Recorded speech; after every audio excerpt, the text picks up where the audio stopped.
এই বাড়িতে আগে কখনো আলো নিভেনি। শেষবার কবে নিভেছিল এটা কেউ জানে না। আমরা এবার যাচ্ছি আমাদের অতীতে। The game name is the light was still on. আলোটি নিভানো হয়নি, জ্বলতেই ছিল। তো guys, hello gamers, welcome back to our new video. আজকে আমরা খেলবো the light was still on. এটি একটি হরর থ্রিলার গেম, কি বলে, স্টোরি বেসড হলো একটা গেম। এটি আজকে আমরা খেলতে চলছি এবং এই গেমের মধ্যে আমি এমনভাবে খেলবো যেন আমি ভিতরের ক্যারেক্টার। মানে আমি গেমের যে গেমটা হচ্ছে কি একটা ছেলের ট্রমাটিক ছোটোবেলার ব্যাপার নিয়ে, যে ছোটোবেলায় অনেক ঘটনা ঘটছে, এই ঘটনাগুলো নিয়ে। তো এমনভাবে বলবো যেন ঘটনাটি আমার সঙ্গে ঘটছে এবং আপনাদেরকে ফিল করাবো যে গল্পটি কত ভয়ঙ্কর হতে চলছে।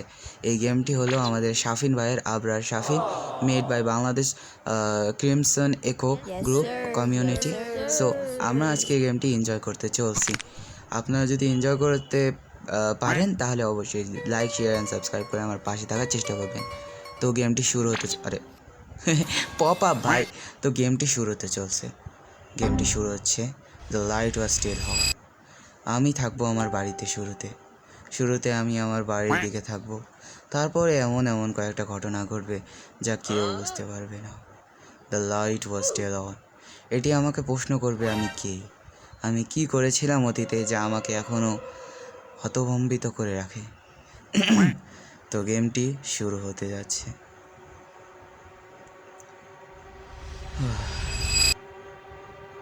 মা বলবেন যে আমাদের মা এখন বলবে, তুমি ভালো মতো ঘুমাওনি কেন? ওইভাবে ঘুমিও না। তুমি যদি ওইভাবে ঘুমাও তাহলে তোমার ঠান্ডা লাগতে পারে। আমি বলছি আমি আজকে ঘুমাবো না রাত্রে। মা, তুমি এটা প্রত্যেক দিনই বলো। বাট আম্মু, আমি আজকে ঘুমাবো না। তুমি কই যাচ্ছ? তুমি কি আজকেও যাচ্ছ? মা, আমি একটু সময়ের জন্য যাচ্ছি, একটু সময় যেটা তুমি বুঝতেও পারবে না। আমি প্রমিস। মা, হ্যাঁ প্রমিস। আর আমি লাইটগুলো অন করে যাচ্ছি, ঠিক আছে? আমি বললাম ঠিক আছে। তো গেমটি শুরু হয়ে গেল। আমরা আমাদের রুমে শুয়ে আছিলাম। তখনই হঠাৎ করে একটি আওয়াজ আসে আমার কানের মধ্যে, যার কারণে আমি উঠে পড়ি। আবার আমাদের বিলাইয়ের আওয়াজ ছিল ওটা, যা কিছু একটা ফেলায় দিয়েছিল। বিলাইয়ের নাম হলো উইলসন।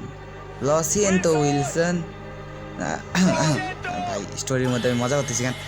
তো আবার স্ক্রিপ্টে ফিরে যাওয়া যাক।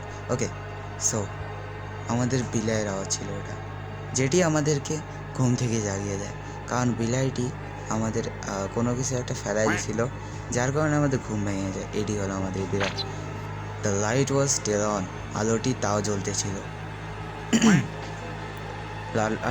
আলোটি নিভছে, কিন্তু এই আলো কখন নিভেনি, আলো জ্বলেই আছে। এটি আমাদের অতীতের কাহিনী, যেটি আমরা এখনও ভুলিতে পারিনি। তো গেমটি শুরু হয়ে গেল। The light was still on. আমরা গেমের মাঝখানে একটি এমন জায়গায় যেখানে আলো আছে খালি একটি জায়গায়, তাছাড়া পুরোটুক একদম অন্ধকার। আমরা আছি জঙ্গলের ভিতরে একটি বাড়ির সামনে, যে বাড়িতে আলো কখনো নিভেনি। আমি অপেক্ষা করতেছিলাম তাদের ফিরে আসার জন্য। এটি একটি লোক চিল্লিয়ে বলে, যেটা আমি শুনে এই বাড়ির কাছে যাই। এখন আমরা যাচ্ছি ভিতরে। দিনটি হলো ক্রিসমাসের ডে এবং এই বাড়িতে আলো জ্বালা। গেটটি খোলার জন্য যখনই আমি ঢুকতে ট্রাই করি, গেটটির দরজা হাত দেওয়ার সাথে সাথে খুলে যায়। ডোর খুলে গেল, সরি, আমার বলতে একটু অসুবিধা হইতেছে। যাই হোক, আমি অতটা স্পিচ প্র্যাকটিস করি নাই। যাই বলা যাক, আমি যতটুকু ট্রাই করতেছি আমার স্বার্থমত ট্রাই করতেছি। তো আমাদের চোখ একটু খোলা দেখা যাচ্ছে। আমাদেরকে বলা হলো কাছে থাকার জন্য। আমরা ভিতরে এসে বললাম সব কিছু ভাঙাচোরা জিনিস, এখানে কিছুই নাই। এমন একটি সোফা, এমন কয়েকটি জিনিস। এই টিভির থেকে একটি আওয়াজ আসলো। হঠাৎ করে একটি বন্ধ টিভির থেকে আওয়াজ আসলো, তুমি এখানে কি করতেছো? তোমার এখানে থাকা উচিত নয়। যেটি শুনে আমরা বললাম, কি কি হলো এটা? হঠাৎ করে সামনের দরজাটি খুলে গেল একটি বিকট আওয়াজের সাথে। আমরা ভয় পেয়ে উপরে যাওয়ার চেষ্টা করলাম, কিন্তু বলা হলো উপরে যাওয়া যাবে না, এখন যাওয়া ঠিক হবে না। তাই জন্য আমরা ভিতরে চলে গেলাম, যে জায়গাটির মধ্যে আমরা যেতে চাইছিলাম।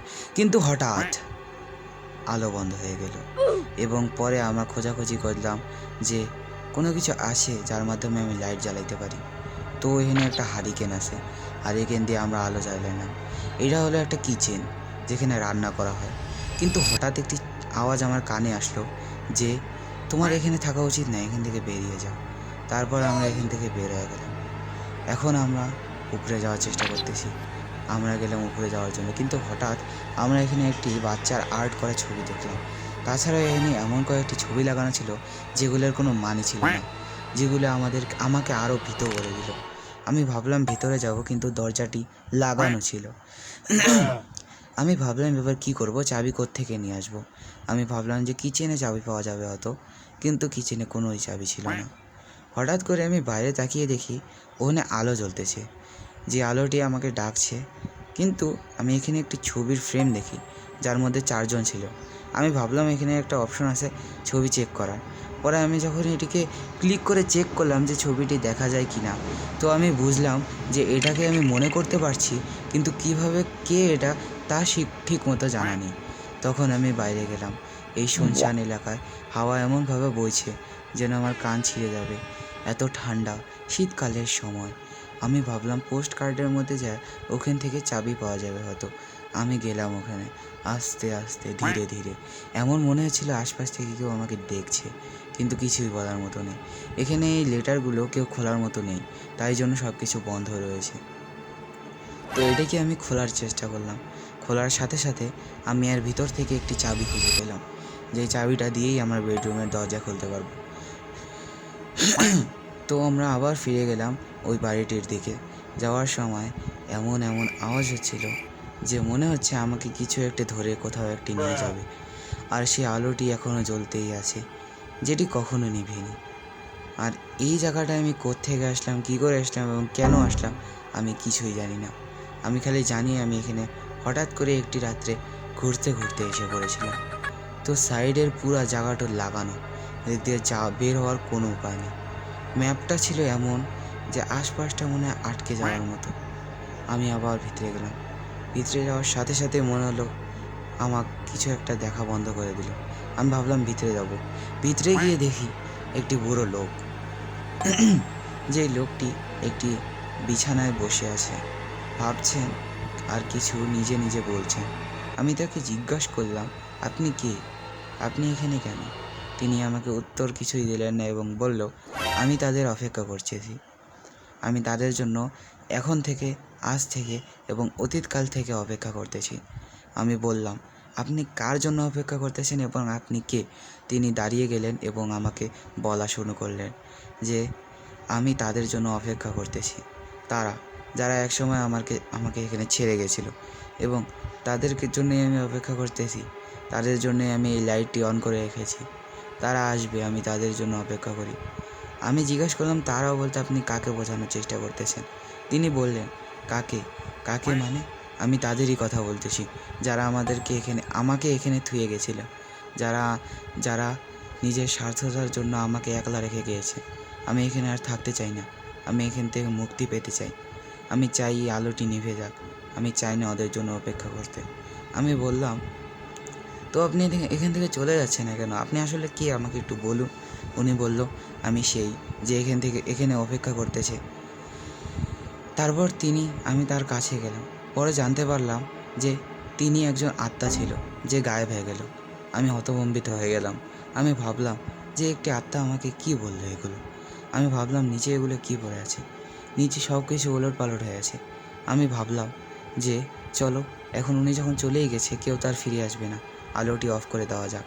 এবং এটি ছিল আমার সবচেয়ে বড় ভুল।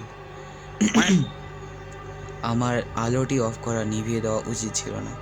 আমি কি কোনো ভুল করেছি? হ্যাঁ, আমি আলোটি নিভিয়ে অনেক বড় একটি ভুল করেছি। কারণ এখন ওই জিনিসটি আমাকে প্রত্যেক দিন রাত্রে ভয় দেখায়। হ্যাঁ, এখন আমি এই জিনিসটি দেখে অনেক ভীত হয়ে গেলাম। এটি যা আমার সঙ্গে ঘটলো 8 মাস পরে ঘটনা। 3 মাস আগে আমার মা মারা গেছে এবং আমি এটা বিশ্বাস করতে পারিনি। আমি ভেবেছিলাম যে না, এটা হতে পারে না। আমি তার জন্য অপেক্ষা করতাম প্রত্যেক দিন, প্রত্যেক রাত্রে, প্রত্যেক সময়। আমি নিজেকে একটি বাড়ির মধ্যে আটকে ফেলাইতাম। এটি করতে করতে এইভাবে চলতে চলতে আমি অসুস্থ হয়ে যাই কিছু না খেয়ে। পরে আমার দাদিমা আমাকে অসুস্থ হাসপাতালে নিয়ে যায় এবং আমি ওখান থেকে সুস্থ হয়ে একটি সাইকিয়াট্রিস্ট হয়ে যাই। তারপরে আমি বিবাহিত করে নিই একটি মেয়ের সাথে। হ্যাঁ, আমি হয়ে যাই বিবাহিত। তারপর থেকে সব কিছু আস্তে আস্তে ঠিক হয়ে যাওয়া শুরু করে।